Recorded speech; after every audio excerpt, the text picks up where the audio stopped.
My boyfriend broke up with me for the dumbest reason after I supported him for years, but he forgot the house is in my name, and now he's living in his car. Let me preface this by saying I've been with Finn for 6 years. 6 years of what I believed was love, loyalty, and definitely a whole lot of patience. And when I say patience, I mean I've been the one supporting him financially while he bounced between passion projects. There was the YouTube channel that never took off despite him insisting he'd be bigger than PewDiePie, the NFT craze he swore he was ahead of the curve on. Spoiler, he wasn't, and his brief stint trying to make it big in crypto where he lost most of his savings. During all of this, I held us down: mortgage, utilities, groceries, and car payments. You guessed it, all me. Finn was the dreamer and I guess I was the fool who kept believing in those dreams. Every time he'd come to me with a new idea, eyes bright with enthusiasm, I'd push down my doubts and support him. This time will be different, he'd say, and like an idiot I believed him. Things started getting weird about 2 weeks ago. Finn began acting distant, spending more time than usual on his phone, and making these odd comments about needing space to grow and finding himself. I didn't think much of it at first. He tends to get philosophical when he's about to start another project. But then he started making these comments about the state of the house, which was new. He'd point out unwashed dishes or unfolded laundry with this weird judgmental tone I'd never heard from him before. Then last week, he sat me down at our kitchen table after I got home from work. He had this serious look on his face that I'd only seen a few times before, usually when he was about to announce another failed venture. But what came out of his mouth made me question if I was living in some parallel universe. "I think we should break up," he said. "You don't do enough around the house." I actually laughed. I thought he was joking. But when he didn't crack a smile, I felt something inside me just shift. This man, who I've basically been mothering for 6 years, was accusing me of not contributing enough. When I asked him to clarify, because surely he wasn't serious, he doubled down. "You never clean up after yourself, and I feel like I do all the emotional labor around here. I'm always the one who has to point out when things need to be done. Let me paint you a picture. I work insane hours to keep us afloat while he's at home brainstorming his next big move. Yes, sometimes I'm too tired to do the dishes right away or fold laundry immediately. Sometimes I leave my coffee mug on the counter or forget to put my shoes away. But you know what? I do pay every single bill that keeps a roof over our heads and food in our fridge." Meanwhile, Finn's biggest contribution to our household has been reorganizing the bookshelf by genre 3 times and throwing out my perfectly good Tupperware, 'cause it didn't spark joy anymore. This is the same man who has a meltdown if the Wi-Fi goes out for more than 5 minutes. Guess who calls the provider every single time? Me. Every birthday, holiday, or weekend activity is planned by me. He won't even order takeout without asking for my input 3 times, and then still manages to get my order wrong. But here's where it gets truly bizarre. After his little breakup announcement, Finn started acting like the house was already his. He made this smug comment about how this will be a good reset for both of us and suggested I could move back in with my mom or something. He even started talking about how he was going to turn the guest room into his office once I was gone and how he might get a dog since there won't be anyone to complain about the hair anymore. That's when it hit me. He genuinely seemed to have forgotten, or maybe never realized, whose name is actually on the deed to this house. Hint. It's not his, not even close. This house was my inheritance from my grandparents, and I'm the sole owner. Every mortgage payment, every repair, every utility bill. It's all in my name. I excused myself, went upstairs, and locked myself in our bedroom. I'm not going to argue with him or try to change his mind. No, I'm going to let him sit in his little delusion for as long as he wants. Let him think he's winning this breakup. Let him think I'm packing my bags and heading out the door. Because here's the thing. Finn has no idea what's coming. He has no clue that he's about to lose everything, and honestly, I can't wait to watch him realize just how badly he screwed up. First update. So I mentioned in my last post that my boyfriend, well, ex-boyfriend now, Finn broke up with me out of nowhere, claiming I didn't do enough around the house. This, of course, was hilarious because I've been the one paying for literally everything: mortgage, utilities, groceries, while he's been working on himself for the past 3 years. Oh, and let's not forget I also cooked, cleaned, and did every chore that wasn't somehow attached to his beloved gaming setup. But here's the kicker. After the breakup, Finn acted like he owned the place. Literally, I think it took him all of 5 seconds to decide this house was his now. He didn't say it outright, but the way he carried himself made it obvious. He started lounging around like the king of a castle he hadn't even built, leaving messes everywhere and playing his games until 4 a.m. like nothing had changed. He even started telling me what I needed to pack up so I could leave in an orderly way. Meanwhile, I was just sitting there in shock, waiting to see how far this delusion would go. Spoiler, it went very far. About a week after the breakup, Finn told me he was having a friend over. This was during one of his moments where he barely looked at me, muttering something about how I needed to respect his space. Respect his space in my house? Sure, buddy. I just nodded, thinking, okay, let's see who this friend is when the doorbell rang. I opened it to find a woman standing there with a bright smile and a bottle of wine. Her name was Mila, and let me tell you, she was perfectly nice, polite even. But it didn't take a detective to figure out this wasn't just a friend. The way she looked at Finn, they were very much together. Finn didn't even introduce us properly. He just breezed past me like I was the maid, giving Mila a little tour of the house, my house. And oh, did he sell it like he was some kind of real estate mogul. This is the living room. I've been thinking about getting a new couch in here, something more modern, you know? This is the kitchen. I love the open layout. It's great for hosting. This is my office. It's where I do most of my work these days. I almost choked when he said that last one, work? The man hasn't had a job since 2018. The office he was referring to is the spare bedroom I set up for him to maybe do some freelance projects, but it's mostly just where he plays Fortnite. Mila was eating it up though. I could see her imagining herself living here, settling into a life of Pinterest perfect bliss. Meanwhile, I was standing there in the kitchen, gripping my coffee mug so hard I thought it might crack. At this point, I had two options: blow up and let them both know exactly how I felt, or play it cool and let Finn dig himself into a hole. I chose the second one. Honestly, I wanted to see how far he'd take this little charade. The entire evening, Finn acted like he'd already moved on, and was just graciously allowing me to stay until I figured things out. He even had the nerve to pull me aside and say, I think it's best if we start working on a timeline for when you'll be out. No rush, of course, but Mila and I need to start planning. Planning what? A housewarming party in my living room? I just smiled and said, oh, don't worry about me. I'm handling everything. You should have seen his face, so smug. He really thought he'd won. The next morning I made my move. While Finn was still asleep, I called a locksmith and had all the locks changed. The locksmith was in and out in under an hour. I paid him, thanked him, and sat down with a cup of tea to wait. When Finn finally woke up and strolled into the kitchen like he owned the place, I casually told him, by the way, I had the locks changed this morning. You'll need to grab your things and leave by the end of the day. You guys, the panic on his face. He went pale. What do you mean you changed the locks? You can't do that. Oh, I absolutely can. This is my house, remember? It's in my name. You're not on the deed, you're not on the mortgage, and now you're not welcome here. He tried to argue, he tried to plead.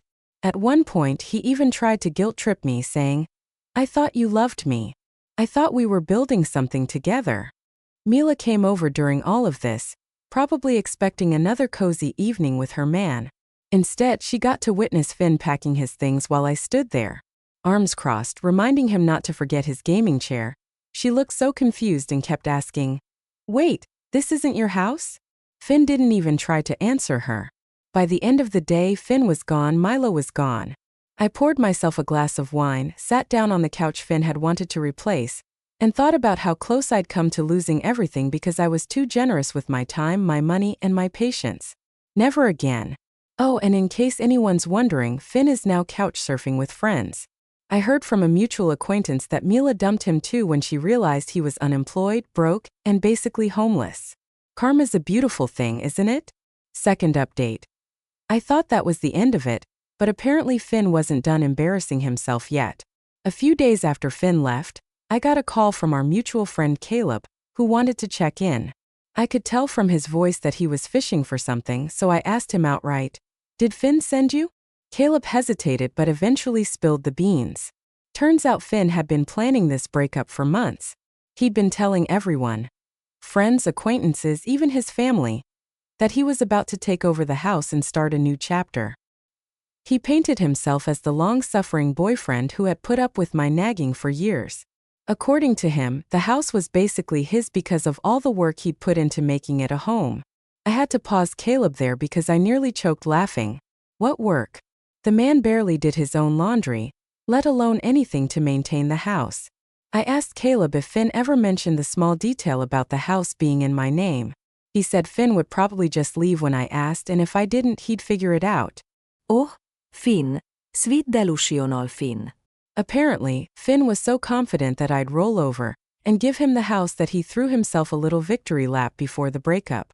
He told people he was finally free to focus on his life and even made plans to host a housewarming party, again in my house. The audacity. Caleb also told me something that really pissed me off. Finn had been downplaying everything I did for him. He told people I was barely paying the bills and that he was the one holding it all together. This was the guy who didn't even know how much the mortgage was every month. The lies were just so bold and bizarre that I couldn't help but laugh. I thanked Caleb for the info and started thinking about how I could wrap this up in a way that Finn would never forget. At first, I thought about just letting it go. Finn was gone, the house was mine, and I could finally move on. But then I remembered all the crap he put me through, years of emotional manipulation, financial freeloading, and now this ridiculous smear campaign. No, I wasn't going to let it slide. I decided to hit Finn where it hurt most, his ego. First, I sent a polite but firm group message to our mutual friends clarifying a few things. The house was in my name. Finn never paid a dime toward the mortgage or bills. Any claims that he built our life together were outright lies. I kept it factual and unemotional, but I made sure to include screenshots of our old lease agreement and utility bills with my name on them. I even included a photo of the deed with only my name. I wasn't about to let him twist the narrative. Second, I reached out to a local charity that helps people furnish their homes. I donated all of Finn's leftover junk. His old desk, a couch he never sat on, and even the gaming chair he left behind in his rush to leave. They were thrilled to take it, and I was thrilled to see it go. Lastly, I decided to let Finn's parents know what had really been going on. They'd always been kind to me, and I felt like they deserved to know the truth. I didn't go into every detail, but I told them enough to make it clear that Finn's victim narrative was a complete fabrication. The group message blew up almost immediately. Most people were shocked but supportive, saying they had no idea Finn was spinning such a ridiculous story. A few of his closer friends tried to defend him, saying he was going through a lot, but I shut that down quickly. We all go through things, I said, but that doesn't give you the right to lie and steal. Finn, of course, found out about the message and called me furious. He accused me of ruining his life and said I had no right to air our dirty laundry. I told him calmly that he'd been doing that himself for months. I just corrected the record. Then I hung up and blocked him. As for his parents, they were horrified. They apologized profusely and said they had no idea Finn had been treating me so poorly.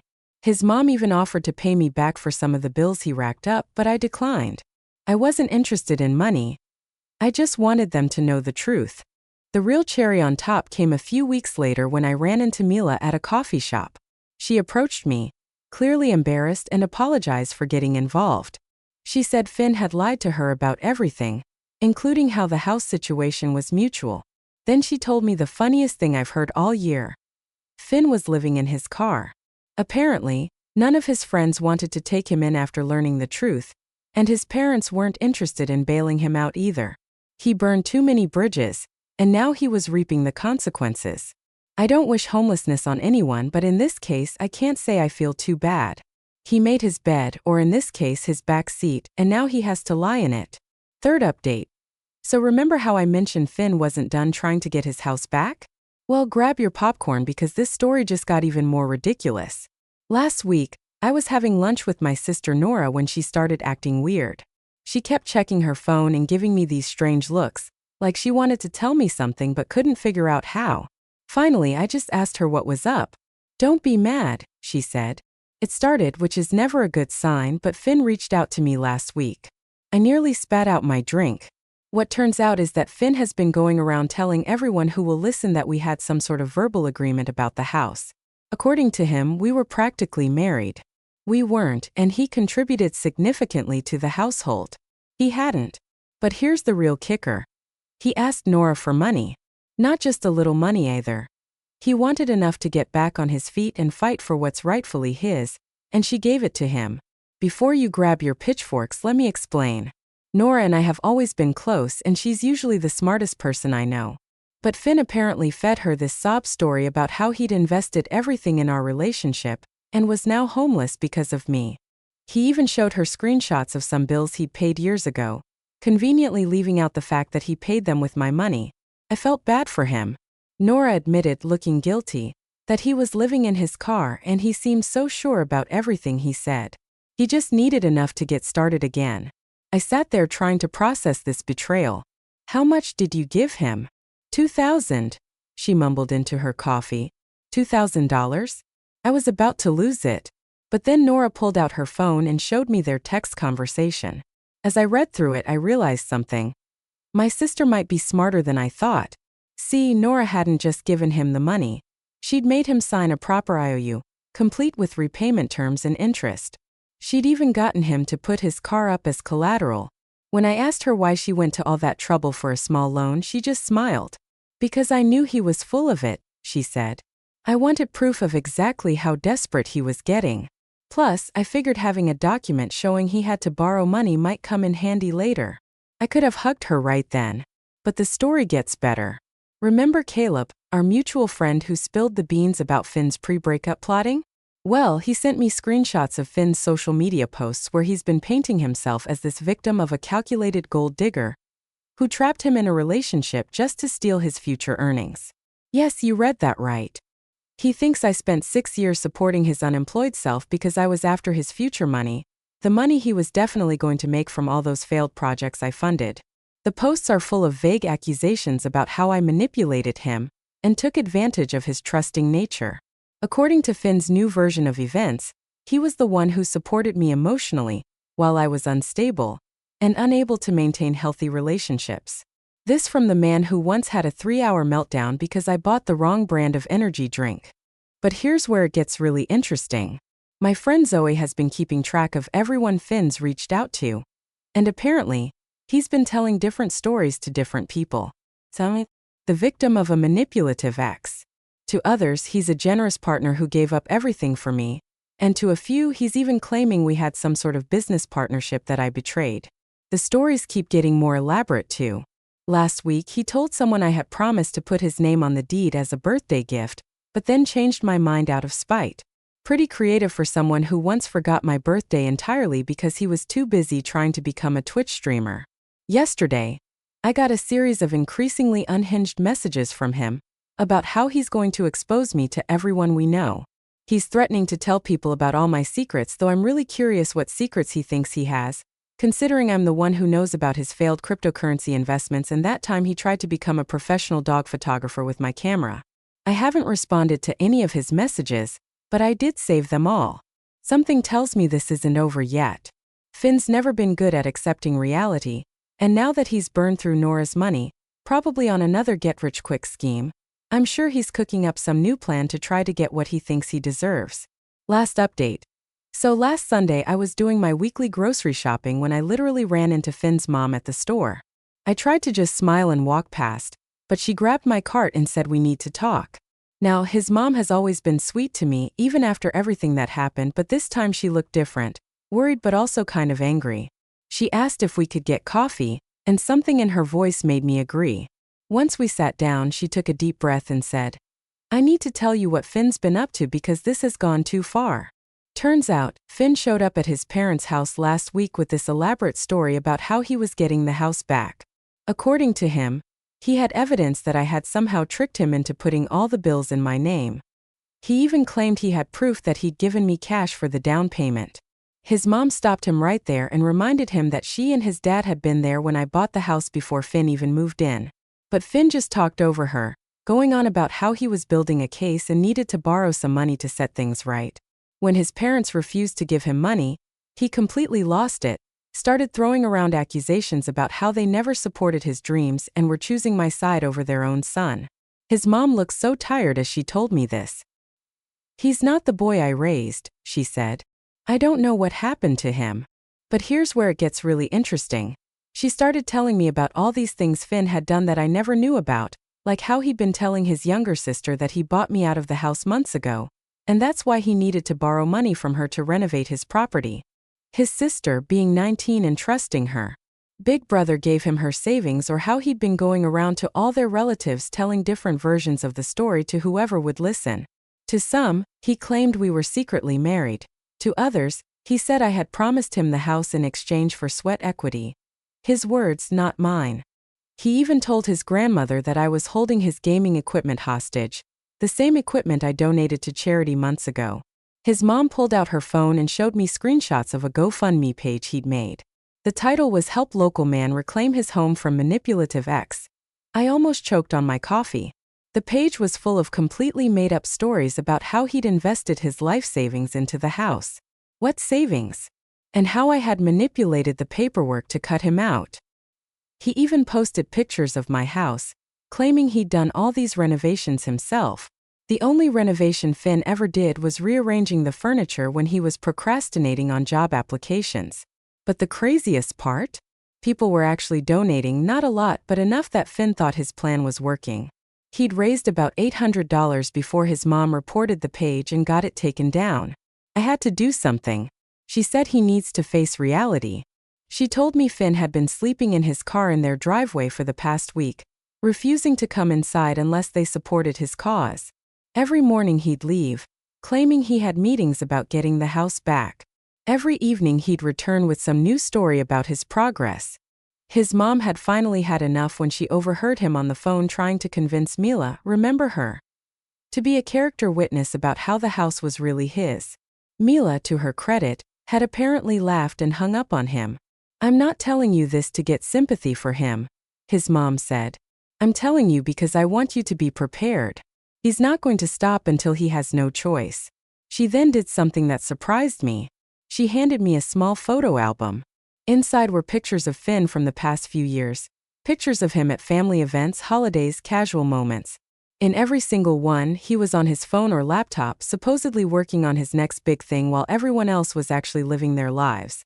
"I should have seen it sooner," she said, "how he used people, how he always had an angle. I enabled him for too long and I'm sorry you got caught up in it." I tried to give the album back, but she shook her head. "Keep it. Maybe someday he'll want to see the person he used to be. But for now, I need to do what I should have done years ago." She told me she and Finn's dad had made a decision. They're changing their locks and cutting off his access to their Wi-Fi. No more sleeping in their driveway, no more enabling his delusions. They've arranged for him to stay with his uncle in another state, who's offered him a real job.